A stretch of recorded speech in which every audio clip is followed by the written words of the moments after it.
Jazzmaster, no. Junior, haven't played that one in months. Gretsch was the last time. No. Not in the mood. No. Haven't played the Strat in months. I'm just not in a Strat place right now.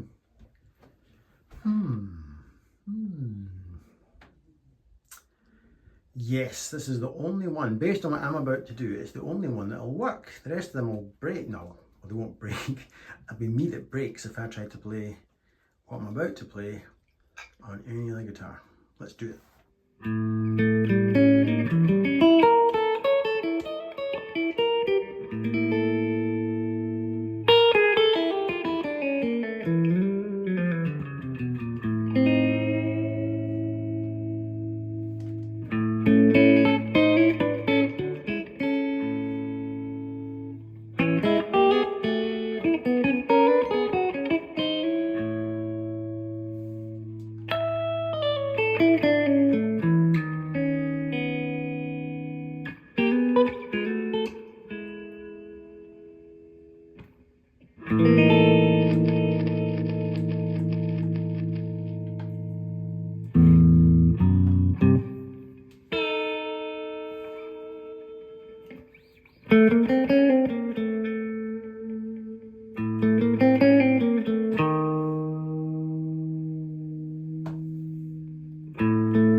Hi folks, hope you enjoyed the opener.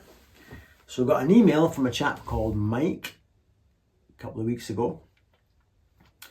In one of your next videos, do you think there's any chance that you could show how you connect arpeggios up the neck, musically moving through the caged positions? I don't know what caged is. I've heard people talk about caged, but I don't know what that is. I suspect I probably do it and just don't know what it is. So could you show how I connect arpeggios up the neck, musically moving through the caged positions, major and minor? I know you said that arpeggios are key to the way you play. His language is different from mine. I tend to, rather than call them arpeggios, I tend to call it walking up the chord. But I guess we're talking about the same thing. I'm arpeggiating the chord. I know you said that arpeggios are key to the way you play. I just don't have efficient melodic arpeggio pathways figured out. So you'll see towards the latter, certainly the latter part of that video, I was doing quite a bit of that walking up chords or arpeggiating chords. So I'm going to go into that in a bit more detail in a minute. So I hope you get something out of that, Mike, or anybody else who is watching. As a general guide, start wherever you want, but it's all kind of come from, I think, Eric Johnson in his Cliffs of Dover thing, where his hands just look like a spider crawling up the neck. It blows you away. But people have tried to break it down, and it does seem he's walking up chords or arpeggiating chords. And that got me into that. A few YouTube videos later, I ended up stealing various things and putting that into my playing. And if I had to give you a tip, I'd possibly start on the root note. I tend to go root, 5, and then the major third or the minor third if I'm playing minor. Root, third, and 5. I may go then up to the flat 7 or the major 7 and working up, down towards the floor on the strings. But often just root, 5, and 3.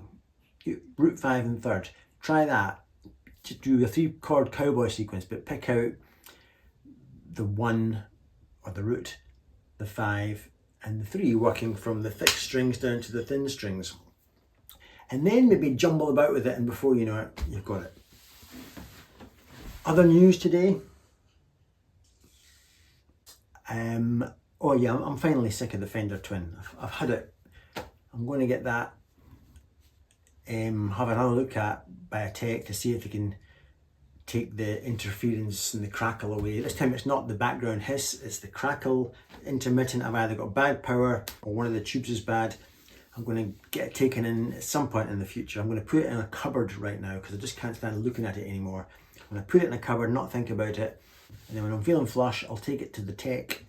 He'll do whatever fix, and I'll take it straight on the return journey to Guitar and trade it in against something else. But in the meantime, I've just bought a second-hand transistor solid state amp off Gumtree, which is a bit like Craigslist, I guess, in America.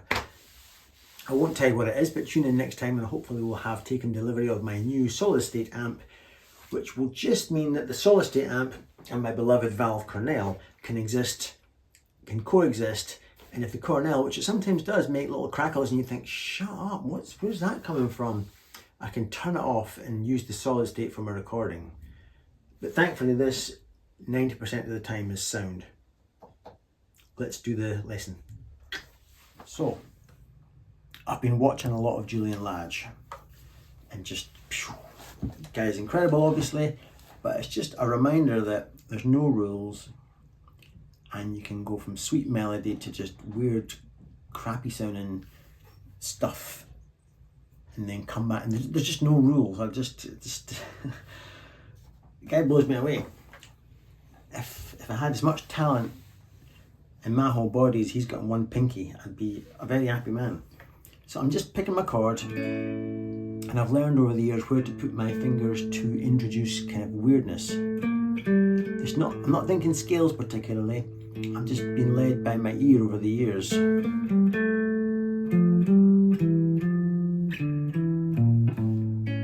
To get the sounds I want, and I've discovered when you bring in a little bit of sweetness at the end, it's this lovely resolve. So that's really all I'm doing, is playing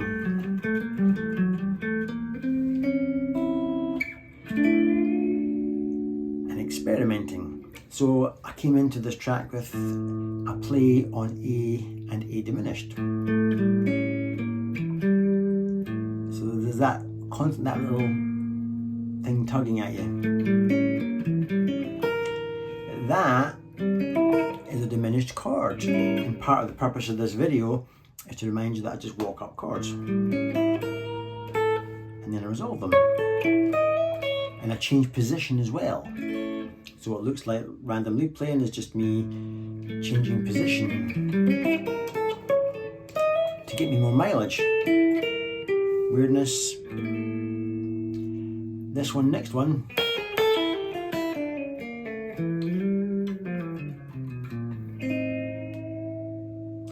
That, there's no rhyme or reason again, so don't go thinking I know scales particularly, it's just...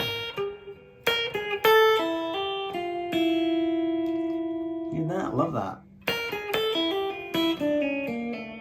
It's sort of Eastern, eh? Far Eastern, mysterious. You can slow it down if you want. Pull off.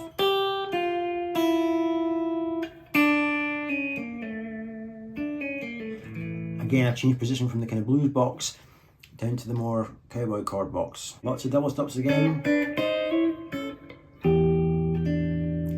That's the Hendrix chord. Well, he plays it like that.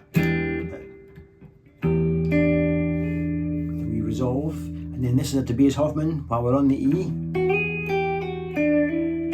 If I was you and I'd watched my whole performance, and if you thought it was any good and you wanted to learn a bit, this is the bit that would turn me on the most. I'd think, what is that he's doing there? Just rewind that. What are you doing? And it's from Tobias Hoffman. So I'm on the 5.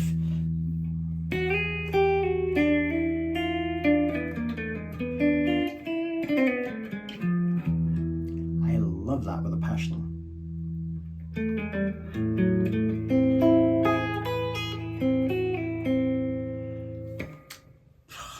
No words on Tobias.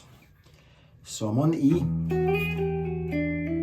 just playing on E7 really, from that position. Now the weirdness starts, I'm going to run down diminished. There's a half step rub. This is floating.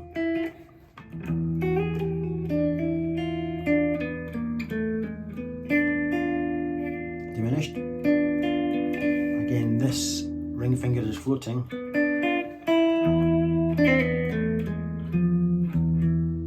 Slow that down, whatever. Love it. The country stuff. I'm not a country player, but I did serve my time and cut my teeth in a country band for many years. I was never very good at country. When I watch players like Brent Mason, I am in awe with how relaxed he is when he's playing all this fast stuff. And his timing's impeccable. And it's almost like, I would imagine he would say, it's not about being fast, it's being in the pocket. If you're fast and not in the pocket, it sounds like Paul Cook. If you're fast and in the pocket, you sound like Brent Mason. So I'm just playing it being a country player there, holding down my cowboy A. Then throwing my wrist out. These are just floating. I'm now just getting this. And this is the only note that's being fretted, the D string.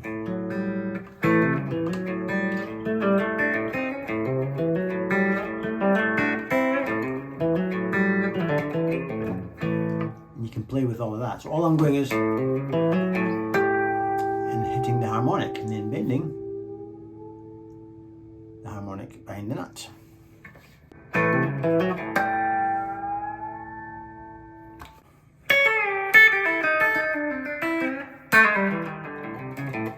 Then down to the 4 chord. It's a nice way to get into the 4 chord, that when you're playing country. The only notes being fretted there are the 2nd fret of the thick E string and the G string. And then I can get in a couple of the treble A strings. I've got the flat 7 there with the 1st fret of the B string.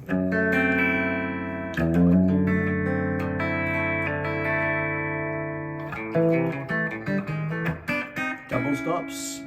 Then my new lick.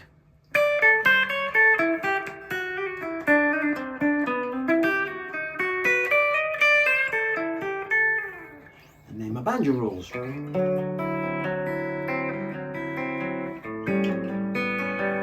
All that is I'm shaping in my brain the 4 chord, D9, then E7, then the 5 chord, back to the 4 chord, back to the 1 chord. But of course, in the key of A, you are blessed with many open strings.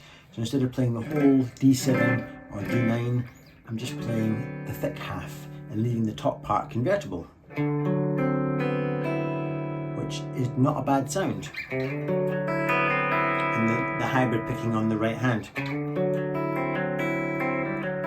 Taking off the occasional finger, then A7, but just those 2 notes.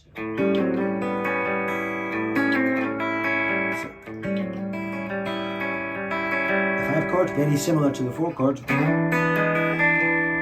The top half is convertible, just open with open strings, but the thick half I'm fretting.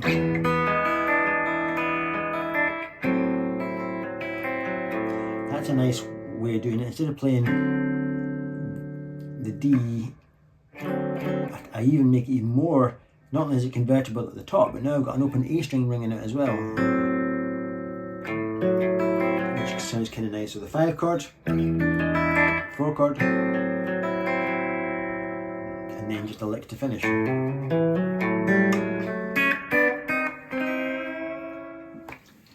Here's the bit I specifically wanted to show you as a reminder that I just walk up chords. So we take a chord sequence that I just stole. This is from the Mickey Baker book, which was a publication back in the day. I didn't read it because why would I? I don't like reading theory stuff. But that's okay, because Robin Ford read it for me. And I'll just steal it secondhand from Robin Ford. So on Robin Ford's video called The Ugly Telecaster, where he's a little documentary about how he came to be with his Telecaster, he talks about the Mickey Baker book and this chord sequence that when he was just a young lad learning guitar, he learned the chords parrot fashion, and then his career flew off. So I don't know what they are. I know this is an A major 7. Don't know what that is. It's like the 13 chord that I always play, but this is upper fret, so I don't know what it is. I know that's a B minor 7. There's that weird chord again. And just going up in sort of minor 7ths. Just sort of a nice, and then he did.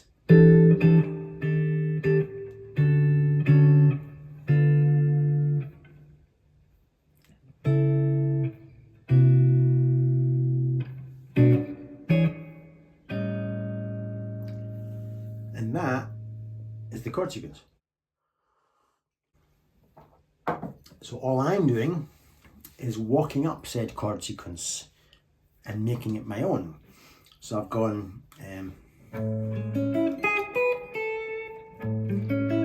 dead my major 7. So you can see what I'm doing. It's not rocket science. Just following those chords. Sometimes even just playing them like that. Just arpeggiating from the chord. Then having fun. Then back with this next bit. Just copying Robin Ford's chords or the Mickey Baker chords. Again, not rocket scientist, just copying. This bit's good though, watch this, this is rocket science.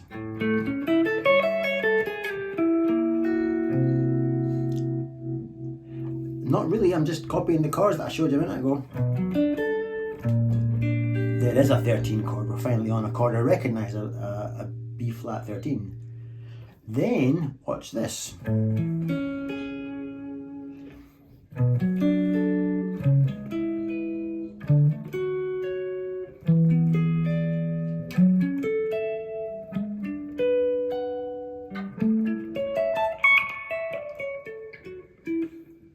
Right?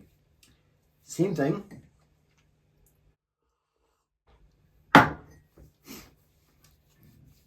Harmonized 7th chords, I believe they're called. I just stole this off a video, I can't even remember his name, but it was kind of looking at the playing style of Eric Johnson. So I'm just going E major 7 again, but harmonizing it, sort of arpeggiating it, should I say. B minor 7, C sharp minor 7, D major 7, E7, F sharp major 7, F sharp minor 7, sorry.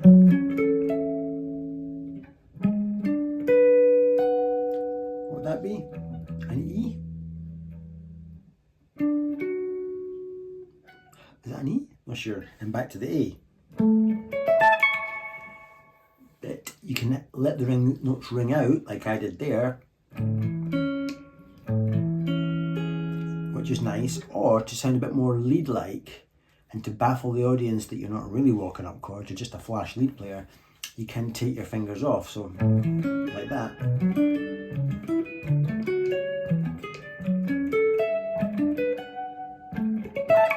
Whichever mood you're in. Do you need me to slow that down? You can slow it down on YouTube, but it's just following the chord. It's a great technique.